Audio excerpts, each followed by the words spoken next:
Hi and welcome to the BCMA YouTube channel with me, Paul Taylor. For the next few weeks, we're going to be speaking to some of the nominees for the 2021 British Country Music Awards, held in London in November. Now, one of the nominees for Song of the Year is the amazing, talented Hayley McKay. And it's our privilege to be speaking to Hayley right now. Well, we have Hayley McKay on the line now, and congratulations on the BCMA Award nomination for Single of the Year. Well done. Thank you very much. Thank you. Yeah, how do you feel about it? Really, really happy when I got the email. I was so chuffed and really so grateful to everyone who voted, really, because I know it kind of went through a couple of stages of then going to an industry panel as well. So it's just nice to get a bit of recognition for the song and for it to get more out there, really. So I'm really chuffed. Yeah. It's such a great song, though. I mean, it's. Oh, thank you. Sorry, what was you saying? And yeah, it's so good to be amongst some, a great lineup of other acts as well, so. Well, it's such a wealth of talent. I mean, everybody you see in each award section are all, valid sort of nominees and deserve. And, if you could give out sort of 5 awards in each section, it should be done, And I know we met at the British Country Music Festival in Blackpool. There's just a vibe about British country music at the moment, isn't there? There really is. And I feel like everyone's so supportive of each other. And I noticed, at the British Country Festival, everyone in the audience really listens and really appreciates the music. And I think we're on a bit of a wave at the moment. So yeah, long may it continue. Yeah, but I think there's probably a little bit of correlation, really, because a lot of the sort of world acts, whether it's America, Canada, etc., are not coming over because of COVID. One or two are sort of braving it, but the main ones are sort of staying well behind. And whether people are, whether there's a correlation between that and, people supporting British country music more, which is, I'm all right with that, really. Do you feel that?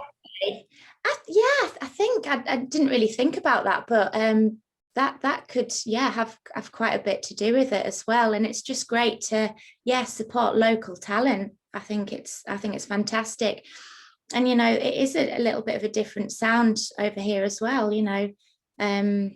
so well, people are not falling into the sort of Nashville conveyor belt. I've mentioned this before in interviews, and like I said, there's nothing personally wrong with that, but each artist has their own unique sound. There is nobody, I don't feel, within what I've seen so far and what I've listened to within the British country music scene, are all sounding the same. They all have their own songwriting capabilities, their own song, their own voice, their own arrangement. And whether it's just an acoustic or whether there's a band, it's all different. Yeah, definitely. Yeah.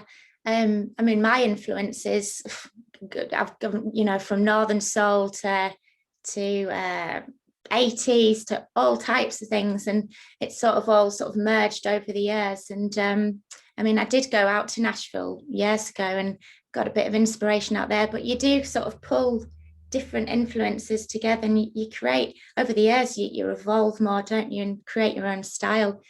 And I think as well, singing in your own voice rather than sort of putting on a kind of American voice and just being like, just owning it a little bit and putting your own stamp to it is good. No, it's great. I mean, you hail from the Northeast. I do. Yes. So that's Durham. Is it Durham based? Yeah, so I live in Darlington, which is in County Durham. So it's really nice. And it's, I'm in quite a good location. I'm near the train station, so I can get to, Newcastle quite quickly. London's not too far, so it's quite good. Lots of countryside, so you definitely feel like country music suits. Well, I said the long trip to London, you can write a lot of songs, can't you, really? But you've got a great support net bubble around you as well. I mean, obviously, at Blackpool, you had your dad with us, and we had a bit of a chat afterwards. He's a bit of a character, isn't he? Yeah, he's definitely, he's great, and he's really supportive. And, he always calls himself, the roadie, because on the back of his sliding sash window van is the picture of my album. Oh, wow. So it's a good bit of PR.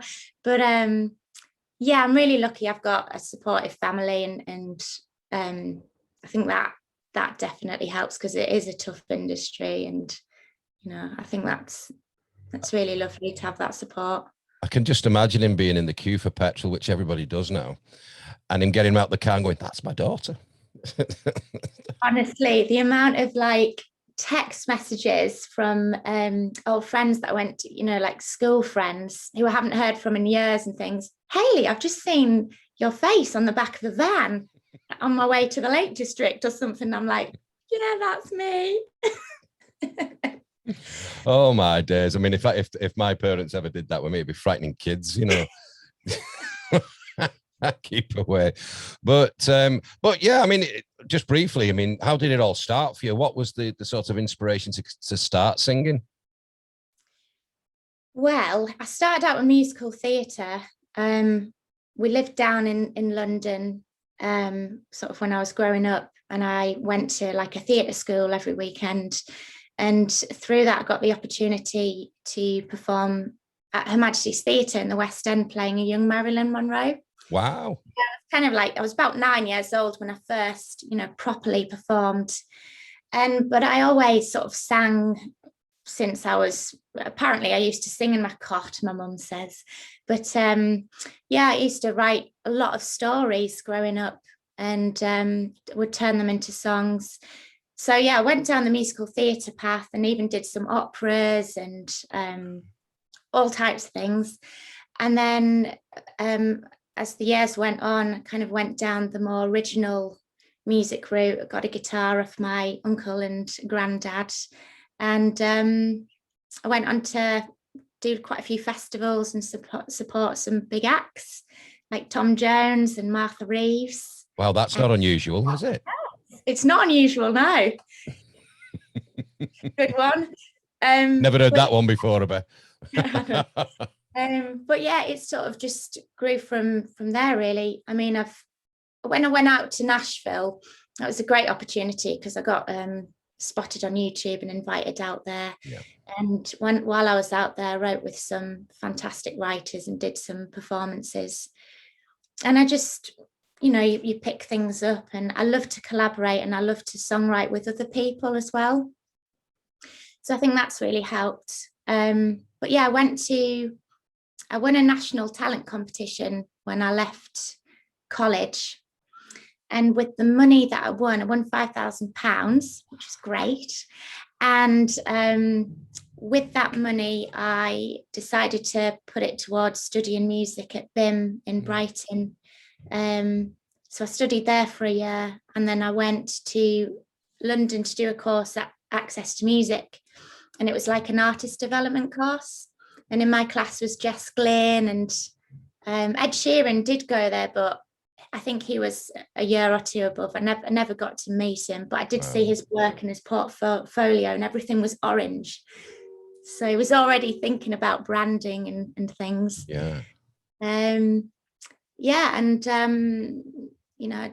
I was a singing waitress down in London for a little bit to help me fund my way through study, which was really fun. And then moved back up north and started a band, and I just wanted to get out there gigging, really. I think singing waitress was quite interesting. Here's your spaghetti bolognese, Well, this singing's for me, but I would never go back into waitressing because I can't remember what orders. There's the shows. No, that I didn't order that one. I didn't enjoy the waitressing side at all. Well, there's a place in New York, I don't know if you've ever been, in Times Square. And when we went, probably about 8 years ago now, we got told that just near where our hotel was in Times Square, there's a place like an Italian burger kind of joint, red leather seats, the whole thing, 2 floors, and packed to the nines. It's a place called Ellie's Stardust Diner.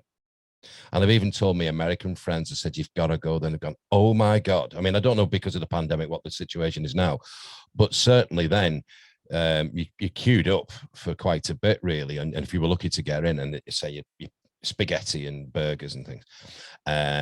it was singing waiters and waitresses, and what they were trying to do is to be seen to go on Broadway.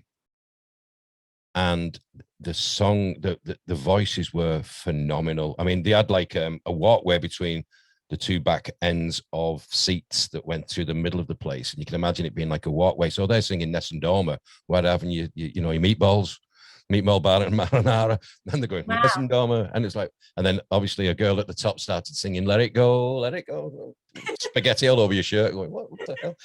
But one of them did get, it was there last night because they did get a gig at the Broadway on one of the musicals. It was just a phenomenal place. So if you ever go to New York, you must look that up.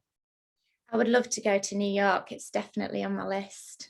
Yeah, it's one of those. Well, Nashville's on my list. Like you say, you've been lucky enough to go over, but I've never been. And it's one of those things that you're thinking to yourself, have I built it up too much? Is it going to be like it is, and is it Blackpool with Stetsons? You don't know, do you, until you go there. But so many people over there that I've met, and they've said, oh, when you come over, look us up and we'll go and have some of the artists as well, and producers and songwriters. And I'm thinking, I'm going to need more than 2 weeks, I think. It's going to be one of them. But but New York is definitely the place. Yeah, I'd love to go there. And the songwriter rounds in Nashville, like, even if, it's just people that you meet and the talent. I remember one night, a guy got up to sing, and he sang Woman by Gary Puckett and the Union. Oh, yeah. Yeah. Union Gap, yeah.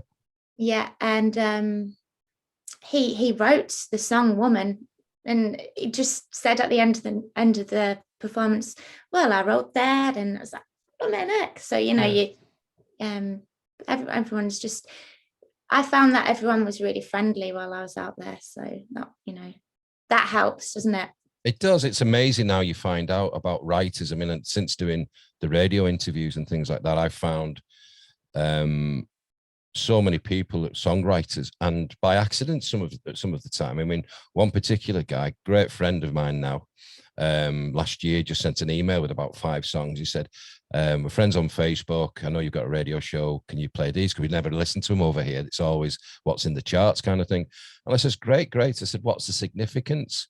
Well, the list was It Matters to Me, Faith Hill, award-winning song. Most People Are Good is one that I cover quite a lot, by Luke Bryan. Be My Baby Tonight, John Michael Montgomery. Just Fishing, Trace Adkins, etc. And I said, what is the significance? He said, I wrote them. I went, what? And a guy called Ed Hill. I said, you coming on the show? He said, what, me? I went, and he was so humble, and I went, yeah, you're coming on the show if you will. And he sent me an autobiography signed, and for the BCMA as well, we're doing these workshop interviews with likes of songwriters, producers, artists, about advice for people like yourself and going forward, any sort of, people just starting out. And he said, anything for you, mate, no problem at all. And he came on, bang. Fantastic. Isn't it great that? I mean, and so unassuming. And, I have, there was a guy this week, actually, I should have had an interview with, but because, like I was saying, to offer, I've had a few things with families, doing things for my daughter and that, I couldn't make it. I couldn't make it. And I said, I do apologize, but this guy's got a brand new song out. And I looked at his, did the research, and he's wrote I Swear, John Michael Montgomery. He's wrote stuff for George Strait, you name it. He's wrote these amazing songs. And I went, wow, and it's only when you dig a little bit deeper, isn't it? And again, I would imagine that's the same in Nashville. Like you said, he's just sung a song, said, I wrote that. Exactly, yeah. And yeah, I love that when you're talking to someone and then you get talking to them a bit more and you find out so much about them. But yeah, you wouldn't know unless they. No. Yeah. But it gives you inspiration as well, because, I think from my point of view, if you see somebody that and they're giving it some, saying, I've wrote this and I've done this and I've done that, and the big I am, whether it's male or female, that sort of is sometimes can be negative by going, oh, but when you see somebody who's unassuming and very, very inverted, want of a better phrase, that for me means more. Yeah. Speaking to the likes of Kent Blasey, again, he's become a friend of mine. And then I looked at before I did the interview, thought, what's he done? Oh, he's wrote If Tomorrow Never Comes. Oh God. Where do I start? Ain't going down till the sun comes up. And I'm going, wow, man, and he said, yeah, it's just, yeah, it's just great. But like these songwriters, though, the great thing about them is they said that we the fact that we're taking a bit of time, not just myself, but, but others who are in the media saying, right, come on the show, tell us your story. They love that because they said we'd never get to meet the artist 9 times out of 10. We just write it, and obviously you flirt it around the studios and hopefully get picked up. And he said, nobody knows who we are. We can walk down the street, go to Walmart, and nobody sees us. So when you say that then they are so humble about it, and saying, you want to speak to us, so yeah, it's really good. But with yourself, I mean, like I said, the good thing for you now is there's a nomination in there. You've started to get the recognition that you deserve, and it's just the start of, I think, many good things to come. I mean, what can we expect from you, Hayley, now? There's a spotlight on you now. What can we expect? Because you've actually set the bar now with the song. So what can we expect going forward? So I'm been working in the studio, working on new songs. I've got a collection of songs that I'm working on. I've got a new single out in November sometime. And I've got a little tour coming up. So I'm playing in Manchester at Gulliver's, and London 229 Club, and the Globe in Newcastle in November and December. Wow. So I think, next year, hopefully some, I would like to get more festivals. I was meant to be playing at the Country to Country Festival, and I'm still down for that, but it's for next year. So we'll see what happens with everything. What, the London one or the Scottish one? The London one. Oh, wow. I was meant to play there, obviously, 2 years ago, 1 year ago, and it's just sort of rolled on into next year. So hopefully, that'll sort of all happen still. But yeah, just more music, getting out there, and for more people to hear my music, to come along to my gigs. And also I love collaborating and songwriting with other people. So I'm working with the guy out in Nashville, Bill DeLuigi, and he's had songs on some films and things. He's really, really great guy. Yeah. But again, I'm working with people in the Northeast, all over really. I'm really enjoying, coming up with new songs and collaborating with different people. So it'd be great to do more of that, maybe with some more, like country. Yeah. As well. Well, I hope to catch up with you at Gulliver's then, because Gulliver's from where I live is about 20 minutes, 25 minutes. Oh, perfect. So we'll see if the dates marry up, and then, come along, because it's a great venue. It's a superb venue. But no, I look forward to hopefully seeing you at the awards if I don't see you at Gulliver's, and we'll meet again in person. And the good news is I press record on this one, because because at Blackpool, ladies and gentlemen, we did this lovely interview, and then I went, and you thought I was joking. I said, I'm not press record. You joke, and your face was like, really? But you were such a professional. I said, right, let's go again. And she said, at least I know all the right questions. I asked you different questions, I think, most of the time. That was funny. Oh, what a great weekend. Could have had 250 quid on You Been Framed, really, couldn't I? Yeah. Is that still going, You've Been Framed? I believe so, yeah. But you know what? I just thought about this. When it came out, it was 250 quid. It's still 250 quid. Where's inflation?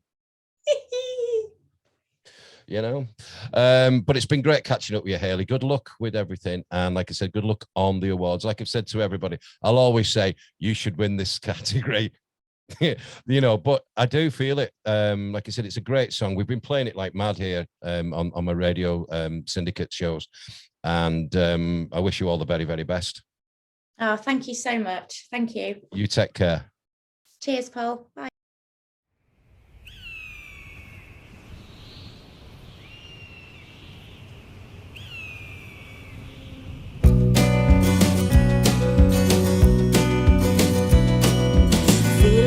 I've just jumped onto a train, headed for the wild, wild west.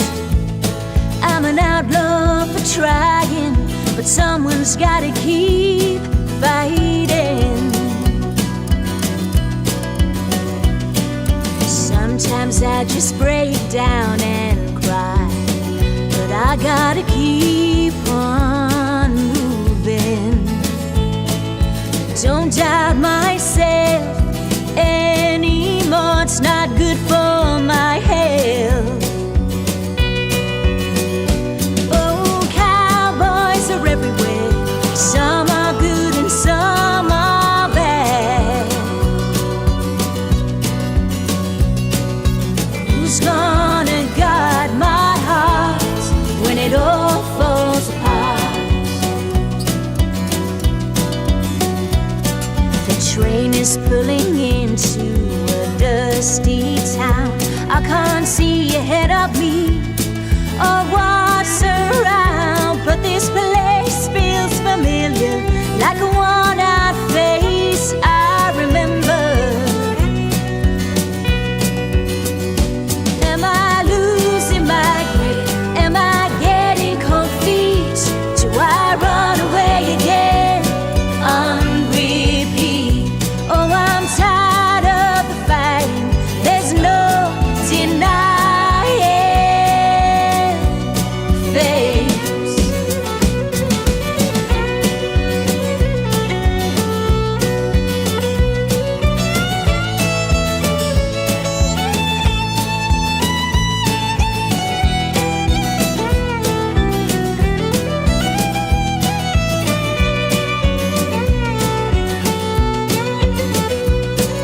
It can be dangerous and exciting, the rewards can be inviting. The gold in the land, is it the home for you and me? Do we build a new frontier?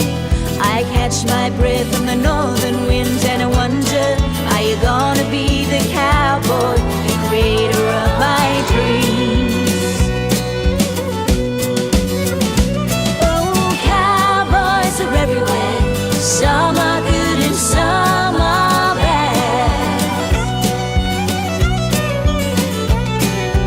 Who's gonna